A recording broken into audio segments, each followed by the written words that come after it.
మన భారతదేశ గొప్పతనము ఎంత చెప్పినా తక్కువే. ఇక్కడ చూడ్రి మన గణపయ్య రైస్‌ని సప్ప సప్ప గుంజేసుకుంటున్నాడు అయస్కాంతంలాగా దగ్గర పెడితే. మరి మన గణపయ్యలో మహిముందో లేకపోతే గణపయ్యని చేసిన లోహంలో మహిముందో తెలియదు. ఎక్కడ మనం అగ్గిపుల్ల పెట్టినా సుర్రున అంటుకుంటున్నది. అంటే మన భారతదేశము ఒక గొప్ప విజ్ఞాన సంస్కృతికి నిలయం. వేదాలకు పుట్టినిల్లు మన భారతదేశము.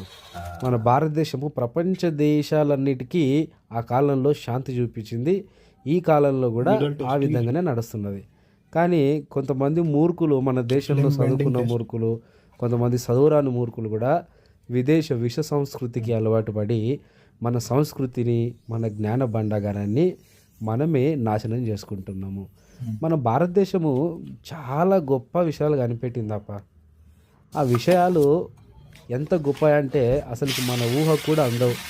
మనం తెలుసుకోలేకపోతున్నాం మన జనరేషన్ వాళ్ళము. ఇంత టెక్నాలజీ ఆ కాలంలో ఎలా డెవలప్ అయిందంటావు? మనం చూస్తే ఈస్ట్ ఇండియా కంపెనీ అంటే ఆ టైంలో ఇంత టెక్నాలజీ, ఇంత ఇంజనీరింగ్ అద్భుతము, ఇంత నైపుణ్యం ఎక్కడదంటావు? మన భారతదేశం మాత్రం చాలా గొప్పది, అన్ని విషయాలు కనిపెట్టింది.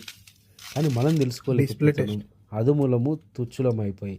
ఇకనైనా విదేశ విష సంస్కృతికి అలవాటు పడకుండా జర మన భారతదేశ గొప్పతనం తెలుసుకోండి. వీలైతే ఒకసారి వేదాలు చదవండి, భగవద్గీత చదవండి. మన భారతదేశ విజ్ఞానం ఏంది, రహస్యాలేంటి, ఋషులు ఇంకేం కనుక్కున్నారు, ఆ ఋషులు కనుక్కున్న విషయాలు మన దేశానికి ఎట్లా ఉపయోగపడతాయి ఒకసారి కన్నేసి చదువుకున్న వాళ్ళందరూ చదవాలి, చదవని వాళ్ళకు తెలిసి చెప్పాలి. జర్ర ఒకసారి చూర్రి, ఎందుకంటే మీరే మన దేశానికి భావి పౌరులు కాబట్టి.